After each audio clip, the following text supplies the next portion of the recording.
the older collectible cars are going to go up. The one of 10, the one of 50 that a particular manufacturer made in the 50s or in the 60s or 70s or even the 80s, those cars are going to continue to go up. There are new markets that are going to be made on cars that are not so popular right now that will be popular either again or much more popular in time to come. All right, welcome to this episode of the Dealer Playbook podcast. Sitting down with my new pal, Steve Posner from Putnam Leasing. We're going to be talking about the exotic market. We're going to be talking about new car price rises. What do we do about all of this stuff? Stay tuned. I want to thank this episode's sponsor, AutoFi. AutoFi helps dealers like you sell smarter, not harder, online and now in your showroom. Dealerships with AutoFi sell cars faster with higher satisfaction and more profit. Go to autofi.com/dealer playbook and start selling smarter today. Hey, Steve, thanks so much for joining me on the Dealer Playbook podcast. Thanks for having me. Pre-show, I was like, we got to get this out of the way. I hear that New York accent, which to you is not an accent. I'm probably the one with the accent. You actually sound fine. I know I have an accent. I'm trying to get rid of it, but it doesn't look like it's working. I mean, but it's that accent that everybody goes, and you probably hate this, and I'm sure New Yorkers hate this, but it's that I'm walking here kind of. I don't think I sound quite as that. Like I said, I'm in Connecticut for the past 35 years. I'm originally from New York. And I've been trying to get rid of this accent for 35 years. You should have heard me 35 years ago. It was not good. It was good if you were in New York, but in Connecticut, it wasn't so good. I love it. So 35 years ago, you go from New York to Connecticut. What brought you to Connecticut? I had an opportunity to go into business to Putnam Leasing, and I moved. And it's been 35 years since I'm here. Very good. I mean, in 35 years, you've seen a lot of ebbs and flows in the market, the housing market, people losing their 401ks and all of that craziness in 08, 09, volatility around wars and rumors of wars. And now here we are again. I mean, I don't know if anybody remembers that we just had a pandemic, like the worst thing that can happen to the planet, barring an asteroid collision. And so you made it through that. My question to you is, during those moments of volatility, as someone in a very specific sub niche of the auto industry, exotic leasing and vehicle leasing and that sort of a thing, where does your mind go at this phase of your career, having had experienced other volatile markets in the past? Like, where do you just go, okay, this is what I got to focus in on?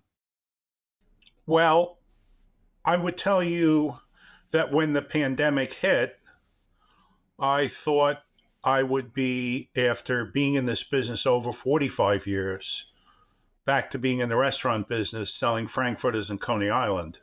I mean, it was a very scary time for about a month or a month and a half. And then business got really, really, really good. Better than it was before the pandemic, because what people were doing is they needed things to make them feel better. And they weren't going out into dealerships and shopping for cars. They went online. And when you go online, it gives you the experience of a nationwide network of dealers selling exotic and classic cars.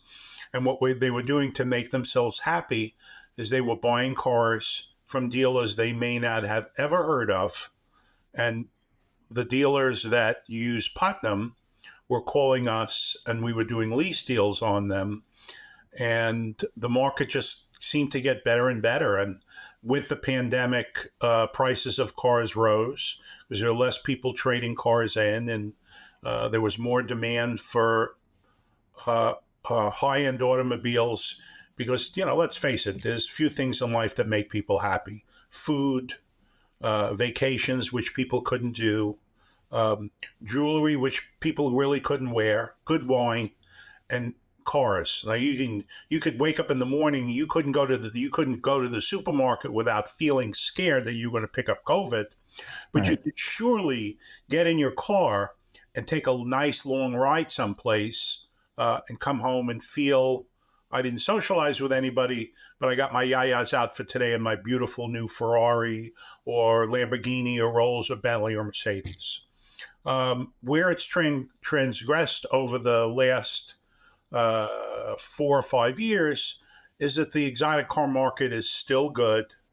People are still looking to do that, although they're wearing watches and jewelry and doing all the things that they did before. But the exotic cars, although the prices have gone up and the cost of money is more expensive today, is still a very lucrative market. Some months are better than others. Years and years ago, you could predict seasons in the automobile business. You really can't do that anymore. Mm. Cars are coming in earlier and earlier. You can buy a 2025 car in July, depending on the model, where usually those cars were out in September and October. So there's no rhyme or reason of what the car business is right now, although it's still really good. Yeah.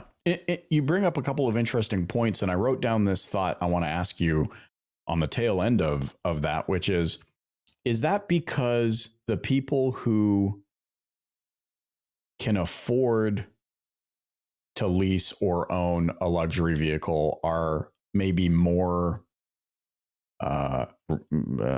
recession proof or more pandemic proof, like they've got the means, and therefore that's why this sub niche of the auto industry remains lucrative? Yeah, I would say that's a pretty good assessment.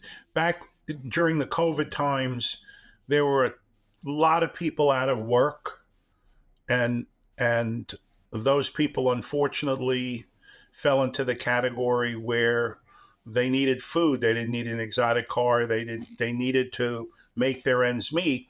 Where the type of customer, thankfully, that we deal with, or a portion of them, a good portion of them, really weren't affected by that. We lease to every different industry, from athletes to professionals to doctors to lawyers to business owners. Unfortunately, the guys that owned restaurants really they struggled for a while until they started doing deliveries, and eventually their business came back, or it didn't come back, and they went out of business. The one thing I would tell you was different in '08 and '09 in our business. We did not have a ton of people returning cars because they couldn't afford it, which was so different from '08 and '09. I remember my director of operations walking in 2008 and 2009, and he had this look on his face like, oh no, we're taking another car back. And I knew the look. I would say to him, what are we getting back? We're now, well, actually, during the COVID epidemic, we didn't have that. We didn't have that as nearly as much. We gave people deferrals on payments, the banks did. So it gave people a chance to catch their breath and say, okay, I'm going to continue because we're going to get out of this. The COVID was a terrible, terrible thing for, 2 or 3 years. We've gotten past it where '08 and '09, it wasn't as easy as taking a shot and being immune to it. People really had to work out of their issues. Interesting. What do you see? Because I'm almost like I need to get into exotic leasing business because this sounds great. There must be some specific challenges that you're able to see from your vantage point. What would maybe an example of? Because I mean, we look at the retail auto industry as a whole. We know the challenges they face. I mean, days supply on the market is going through the roof. Not enough people buying these things. People worried about interest rates. People worried about new and emerging tech and what does it mean. There's always the debate around EVs and the impact of that, and there's all sorts of political discussions around that. What are some maybe specific challenges that you see from your vantage point, speaking to your niche? People reaching for cars that they really can't afford. We have a lot of young wealth. And when I say young wealth, I mean people who are in their mid to late 20s and early 30s who are making a lot of money, but maybe don't have the substance behind them that if the market turns for Mm, them, right. they're going to be able to afford and keep making their payments. So it's very interesting. We have to really do a very good job at playing Solomon in the credit department. What's good, what's not good, because we are a fully recourse lessor.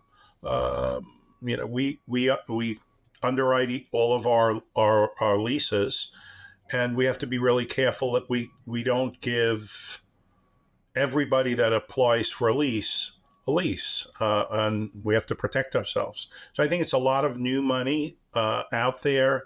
One thing in particular that we have to be really on our toes for is there are a lot of people that love the idea that they're going to lease a car and rent it out to other people and make Mm, a ton of money. right. Our leases, you can't do that. But unfortunately, you don't know if I lease a car to a doctor who at a cocktail party listen to someone saying, you can make a fortune leasing out these cars or renting them out, leasing the car from me. And the next thing I know, it's in an accident and the person I leased it to isn't the person that was driving the car. And there's all type of insurance issues. Plus you really, as someone who leases cars, if I lease you a car, I want to know that you're the guy or you're the woman or the man that's driving it. Right. It's not someone else that doesn't really care, that's going to lease it for a day or two and beat the piss out of it and get drunk and get into an accident. So that's a challenge of ours and other companies that do, and they're not a lot, but to do what we do. Hey, I hope you're enjoying this episode of the Dealer Playbook. And before we hop back in, I want to thank today's sponsor, AutoFi. AutoFi helps dealers like you sell smarter, not harder, on your dealership website and now in your showroom too. AutoFi solves the everyday problems dealers actually face, like bottlenecks at the sales desk, customer distrust, and decision overload. Their all-new showroom solution includes deal estimation, desking, lender routing, and an F&I menu, all in one powerful platform. Dealerships with AutoFi sell cars faster, with higher satisfaction, and more profit. In fact, dealers make an average of $641 higher back-end PVR on AutoFi deals versus their non-AutoFi deals. Go to autofi.com/dealer playbook and start selling smarter today. All right, let's hop back into this episode. I'm intrigued by this new money because on the one hand, I think, man, there is no better time to be alive than today, because there are people making money in all sorts of different ways that 10 years ago didn't even exist, or 20 years ago weren't even on the radar. I'm curious if you, off the top of your head, like what's the most recent way you've heard somebody making money? Like you bring up this new money, this new wealth. What were they doing? Please let it not be selling sneakers. No, it's YouTubers. No We kidding. we get a couple of apps a month from these really young men and women, mostly men. I don't know why, although we do lease cars to a lot of women that are YouTubers or Instagrammers, and the incomes are tremendous. So it's not fake. Like when you see YouTube videos about here's how much this YouTuber makes and it's like $40 million a year, and you're like, what? Yes. Is that legit? You're seeing that kind of money roll through? I'm not going to tell you I see 40 million, but I see 22, 23-year-old young men and women that have tax returns for $2, $3, $4, $5 million. Holy crap, Joe, we gotta see. Now I'm pulling in the producer. I'm like, Joe, we gotta get our YouTube channel going. I'm going to tell you, it's a hot business right now. It's Wow. nothing I could ever do, because the hardest thing in business to do is to change. Yeah. I could never do it, but there are people that are making a lot of money doing that. But you're also seeing, if I'm understanding correctly, you're seeing some volatility in that as well. It's like, hey, as quick as the money comes, it could potentially go? Like you're taking that into consideration as you're filling out apps for these people? Yeah, we are. Anybody that's looking in that category that's looking for a car that's three, four, $500,000, we want to take a sizable amount of money down because some of these individuals, as quickly as they make it, they spend it. And I'm not too familiar with the YouTube business, Mm-hmm. thoroughly familiar with it, but it's like any other business. I'm sure there's a pitfall.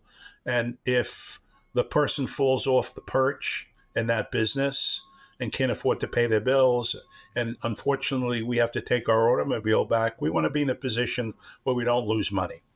Right. Yeah, you bring up a good point too, which is that sounds appealing until I start thinking, oh man, but then I got to keep showing up and making videos. I have to It's a keep living. working. It's definitely a living. I'm like, I want to find that wealth that just keeps compounding itself so that eventually I don't have to show up and do the job anymore. The insurance business. Note You know, to self. yeah, if you sell insurance, based on what you're saying, if you sell insurance and you have enough clients, you have residual income from all of your clients. Okay, note to self: open insurance business with Steve. We certainly have enough customers. Well, have you ever thought about that, like as a way to expand your business to start doing the insurance side of the business as well? It's been brought up to us, but being in this business for as long as I have, um, do what you know. I mean, I know a lot about the insurance business. I don't want to be in it. We do have affiliations with some insurance companies, some really big ones, that pretty much help our customers get insured if they're having difficulties. And right before this interview, we were in a sales meeting, and one of the things that my 8 salesmen had brought up from all over the country is how difficult it is to get people insured today, especially in California and in Florida. A lot of insurance companies have pulled out of the market, so it's challenging. That's a very challenging part of your business. So you have an individual who says, I want to take this Ferrari, I want to take this Lamborghini, and I agree to your terms and my credit is approved, and can't get insurance. That's a problem. So that falls into us helping our customers. And we do have affiliations with several companies that do help us with that. In a way, the market you're serving with exotics and luxury, is it fair to say that these are people that already know what they want? Like they're coming to you because they know what they want. They know they want a Ferrari. They know they want a Lambo or Maserati or whatever it is, right? How does that affect the way you market? Is it much more low funnel marketing, like you're speaking to these people head on? Is there anywhere in there that you need to cater to people that are doing research, or is that just not part of the game? Well, the basis of our business really comes from our salesmen soliciting dealerships that sell these cars throughout the United States. And if a dealer has a customer in Iowa, in California, in Arizona, in Texas, and uses us, they will call one of our salespeople and discuss the deal with them. And it's them giving us their customer to do the financing, or actually the leasing for. That's a very big part of our business. Another very big part, or a part of our business, is that we have aligned ourselves to a very big auction company, high-end auction company, and maybe two, that when someone wins their bid, we lease them the car. And it could be, a 1957 Mercedes Goldwing. It could be a Pantera. It runs the gamut. And being in business for the past, since 1983, so the past 46 years. Was that right? 46 years. 83. Oh, 40, sorry. 40, I'm 40 embarrassed. years. 40 Yeah, years. I'm 41, embarrassed. going I'm on in the math 41. business, but I'm not a good math student.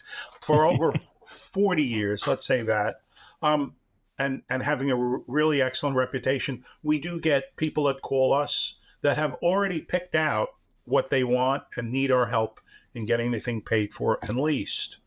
And then we do have customers that call, and we play therapists because they don't know what they want. They want they want a toy, but they don't know what toy they want, and we kind of guide them in the right direction. So you're like, okay, so I just got some basic questions. Do you know that it wants brakes? They're like, yeah, I think it does. I want brake. What about gas pedal? Yeah, we want a gas pedal. Okay, that's good. We're narrowing it down for you here.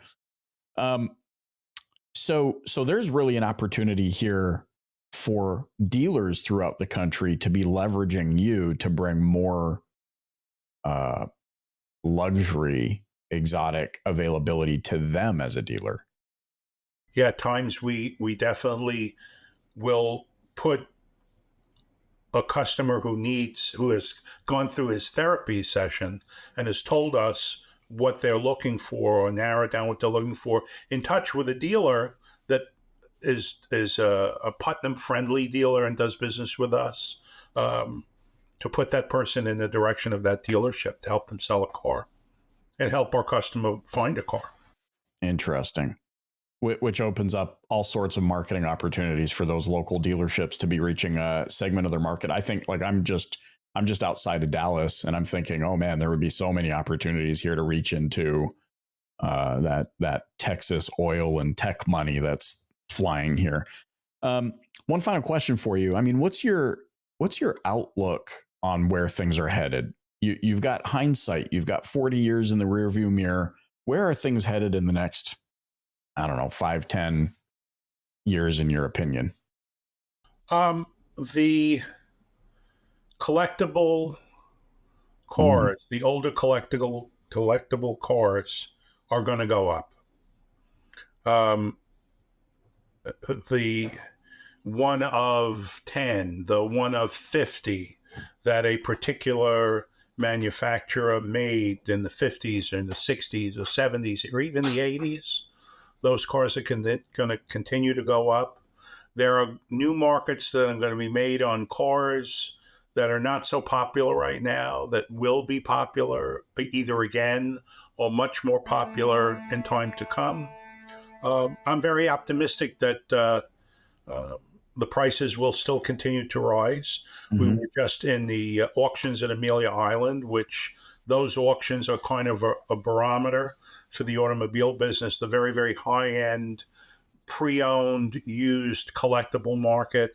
And I was very pleasantly surprised to see that the prices on the cars have really stood up. There were some um, cars that sold for record prices.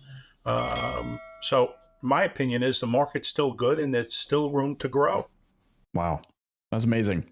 I love this conversation. So many interesting things I never even thought about. I mean, I spend so much of my time thinking about, the franchise car dealerships around the nation and independent dealers and so on and so forth. And there's some things in here I just hadn't thought about. So I want to thank you for joining me today here on the Dealer Playbook. How could those listening or watching connect with you?